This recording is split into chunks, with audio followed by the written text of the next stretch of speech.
Chapitre 12. Tu es bénie parmi les femmes.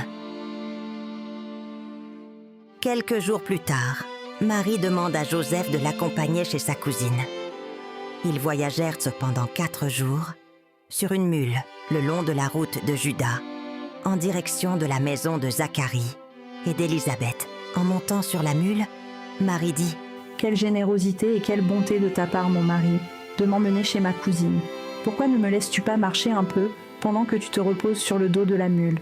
Joseph répondit : « Bien que je ne puisse pas te refuser la plus petite des demandes, mon épouse la plus précieuse, je dois te refuser ceci.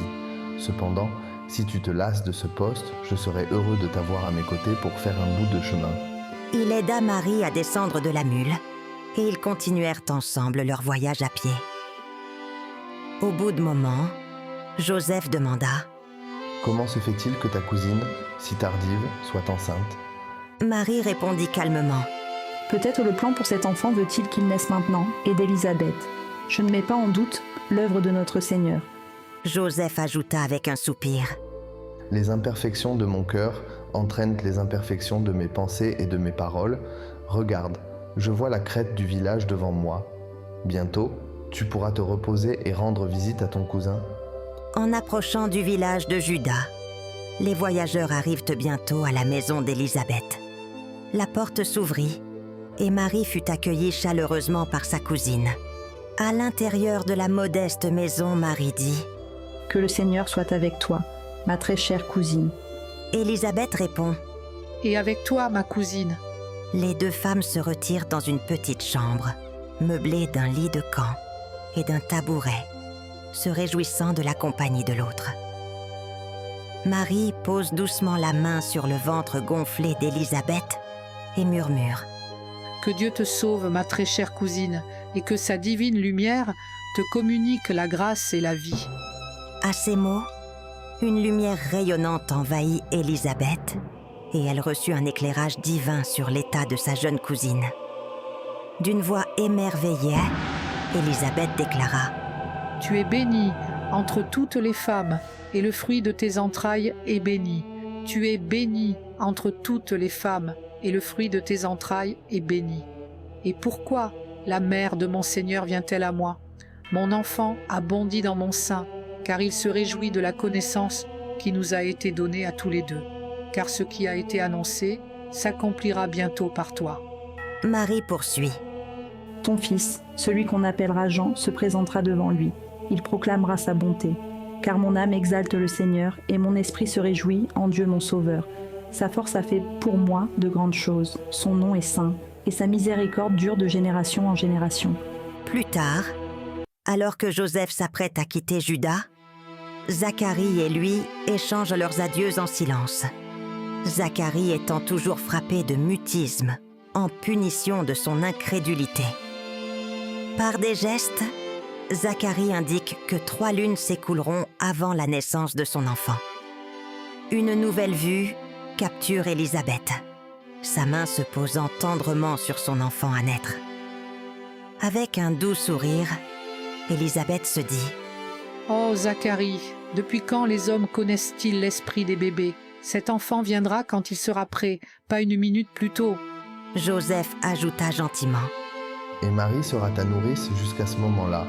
Il n'y a pas de main plus tendre qui puisse t'assister, Élisabeth. » Élisabeth acquiesce. « Je le sais, Joseph, je le sais bien. Bon voyage, mon ami. » Le temps s'écoule comme un fleuve tranquille et, dans la chaleur tamisée et éclairée à la bougie de la chambre d'Élisabeth, le miracle se produit. Après des heures de travail, un cri a percé l'immobilité, le premier souffle de vie d'un nouveau-né.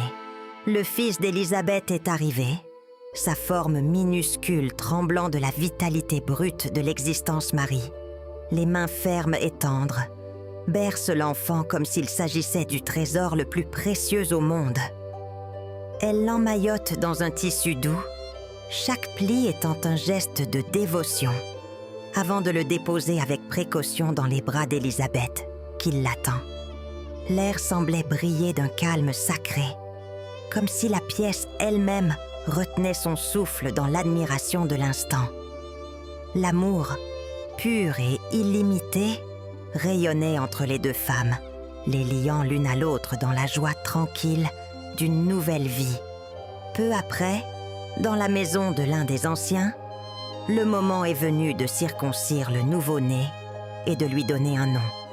En raison du mutisme de Zacharie, c'est Élisabeth qui préside la cérémonie. Un ancien demanda. Quel sera le nom de l'enfant? Un autre a demandé. Comment l'appellerons-nous? Élisabeth déclare alors. Le moment est venu pour toi de donner un nom à notre fils, Zacharie. Quel nom lui donnerez-vous? Elle tend à Zacharie une tablette et un instrument d'écriture.